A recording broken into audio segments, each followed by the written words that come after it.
पिछली वीडियो में मैं बात की थी, अगर एक पड़ोसी और आपका कोई रिलेटिव आपके नाम पर कोई फॉल्स एफआईआर और फॉल्स केस अगर पुलिस स्टेशन में दर्ज कर दे तो आप खुद के बचाव कैसे कर सकते हो और आप पड़ोसी के और जो इंसान आपके नाम पर फॉल्स एफआईआर दर्ज किए हैं आप उनके पोपट कैसे कर सकते हो। तो आज इस वीडियो में मैं बात करूंगी, अगर एक पुलिस ऑफिसर आपके नाम पर कोई फॉल्स एफआईआर और कोई फॉल्स केस बना करके दर्ज कर दे तो आप कैसे उस करप्ट पुलिस ऑफिसर के बैंड बजा सकते हो। और ध्यान रखिएगा, यहाँ पे एक पुलिस ऑफिसर आपके खिलाफ ये सब कर रहा है, ठीक है। तो मैं इस वीडियो का नाम रखूंगी करप्ट पुलिस ऑफिसर्स के बैंड बजाओ, ठीक है।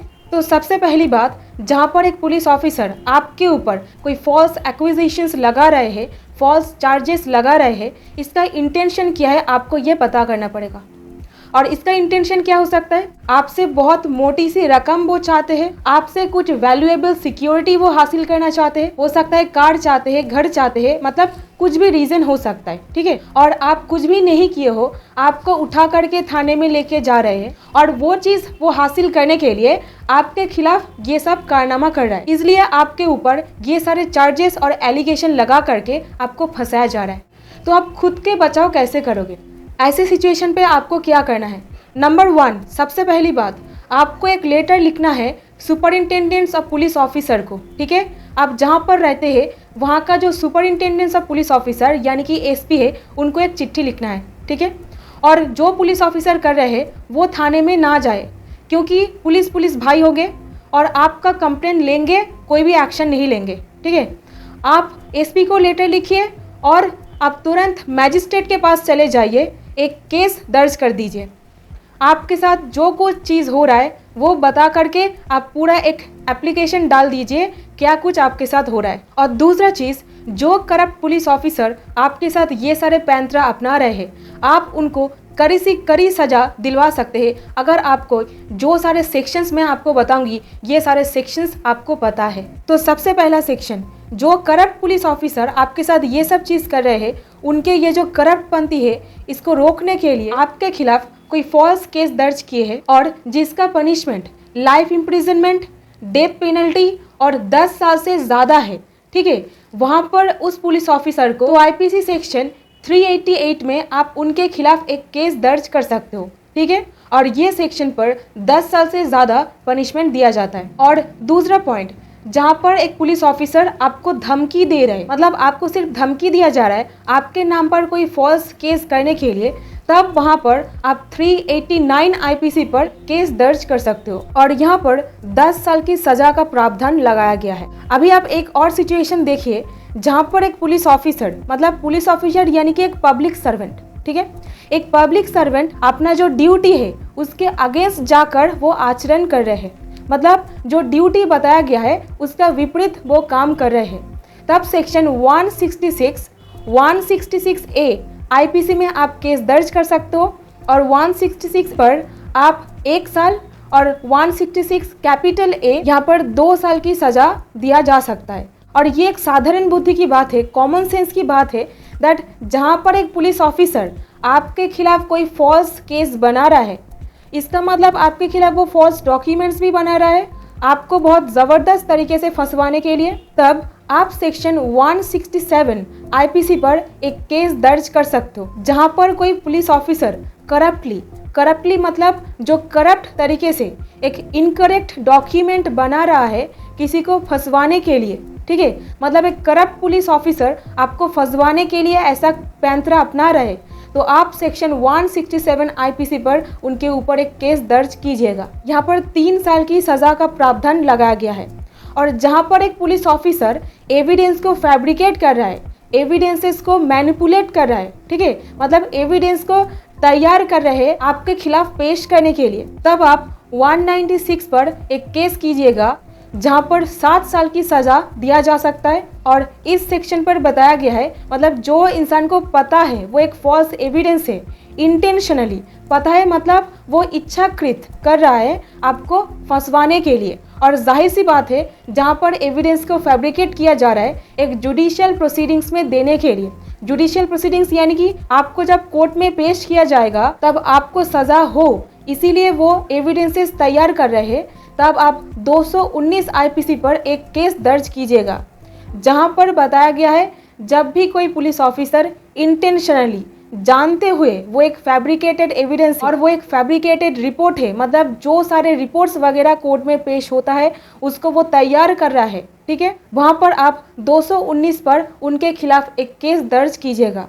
और जहां पर मान लीजिए ऐसा एक सिचुएशन जहां पर आपको उठा के पुलिस लेके जा रहे हैं और आप कुछ भी नहीं किए हो, तुरंत सेक्शन 220 अट्रैक्ट हो जाता है। 220 क्यों?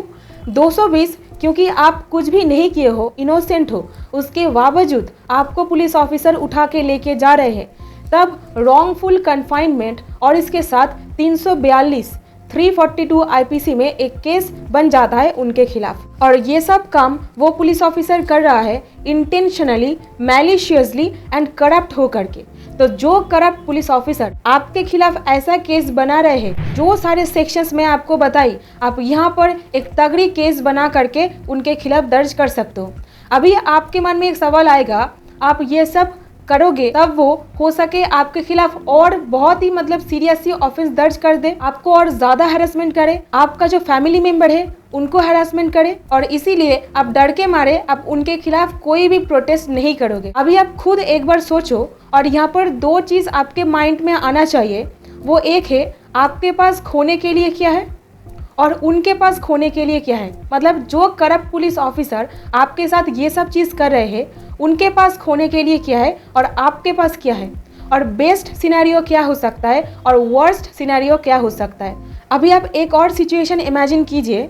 सपोज एक पुलिस ऑफिसर जो आपसे बहुत मोटी मोटी रकम ले चुके हैं, सपोज 10-12 लाख रुपए आपसे वो ले लिए हैं, ठीक है, और फर्दर आपसे वो कुछ ज्वेलरी, आपसे कुछ और पैसा मांग कर रहे हैं। जब आप कंप्लेन उनके खिलाफ दर्ज कर दोगे तब आपके पास खोने के लिए क्या है? आपके पास खोने के लिए कुछ भी नहीं है, क्योंकि आपके लिए जो खोना था आप पहले ही खो चुके हो, ठीक है।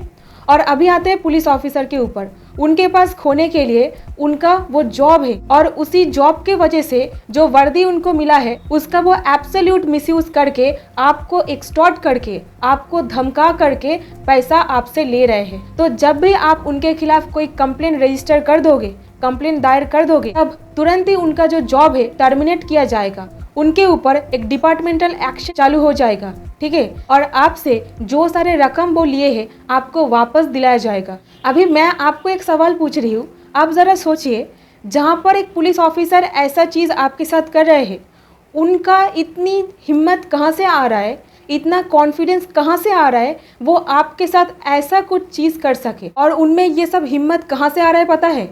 आपके वजह से, क्योंकि आप में थोड़ा सा हिम्मत नहीं है उनके खिलाफ आवाज़ उठाने के लिए, इसको प्रोटेस्ट करने के लिए आप में थोड़ा सा कॉन्फिडेंस या फिर थोड़ा सा ब्रेवरी नहीं है। इसके वजह से उनको कॉन्फिडेंस मिल रहा है दैट आपके खिलाफ अगर ये सब कुछ किया जाए तो आप तो कंप्लेंट करोगे ही नहीं, और आप में तो ये सब चीज़ जानने में कोई इंटरेस्ट ही नहीं है, क्योंकि आप जानना ही नहीं चाहते हो।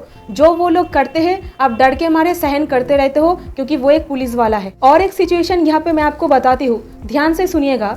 सपोज एक पुलिस ऑफिसर आपसे बहुत सारे पैसे ले चुके हैं, आपसे बहुत सारे और चीज़ फर्दर लेने के लिए डिमांड कर रहे हैं, और बाद में पता चलता है, और पैसे वगैरह मतलब डिलीवर कर देने के बाद आपको पता चलता है वो एक पुलिस ऑफिसर था ही नहीं, वो एक फेक पुलिस ऑफिसर था। तब क्या होगा? तब आपका पोपट हो जाएगा। तो ऐसे केसेस में अगर आप में थोड़ा सा हिम्मत होता तो आप पुलिस ऑफिसर को पूछो, आप सच में पुलिस ऑफिसर हो या नहीं। पुलिस ऑफिसर के पास एक लाइसेंस रहता है, एक आइडेंटिटी कार्ड रहता है, आप उनको वो कार्ड दिखाने के लिए बोलो, ताकि आपको पता चले वो एक जेन्युइन पुलिस ऑफिसर है या नहीं। अगर आपसे कोई आइडेंटिटी कार्ड मांग सकते हैं तो आप भी तो उनसे मांग सकते हो। और ये सारे जो सिचुएशन मैं आपको बता रही हूँ ना, ये कोई ख्याली पुलाव पका करके आपको नहीं बोल रही हूँ, ऐसा सच में ही होता है। आप गूगल करके देख लीजिए, आपको एक से बढ़कर एक इंस्टेंसेस मिल जाएंगे ऐसा केसेस होता है या नहीं। तो आप खुद के बचाव ऐसे सिचुएशन में कैसे करोगे, इसीलिए मैं ये वीडियो बनाई। तो जहाँ पर एक पुलिस ऑफिसर आपके खिलाफ ऐसा काम कर रहा है तो आप तुरंत ये सारे कानूनी तरीके अपना करके उनको पनिशमेंट दिला सकते हो। और यहाँ पर मैं एक डिस्क्लेमर दे देती हूँ दैट आपको ये सब कानूनी तरीका पता चल गया है, इसका मतलब ये कदापि नहीं होता है आप सड़क पे उतर करके दादागिरी करने लग जाओगे पुलिस के साथ, ठीक है। तो कानून आपको एम्पावर करता है, कानून आपको मिसयूज करने के लिए कुछ भी रास्ता नहीं दिखाता है, तो ये आप ध्यान में रखिएगा। तो यही था इस वीडियो में। अगर आपका और कोई डाउट्स रहता है, क्वेरी रहता है, आप DM करो इंस्टाग्राम में, कमेंट करके बताओ और ईमेल भी कर सकते हो। डेफिनेटली आपको रिप्लाई दिया जाएगा। तो इस वीडियो में इतना ही, मिलते हैं किसी और वीडियो में। तब तक अपना कानूनी ज्ञान डिकोड द लॉ के साथ बढ़ाते रहिए। मिलते हैं किसी और वीडियो में। Stay happy, stay blessed, keep learning new things and thank you so much for watching this video.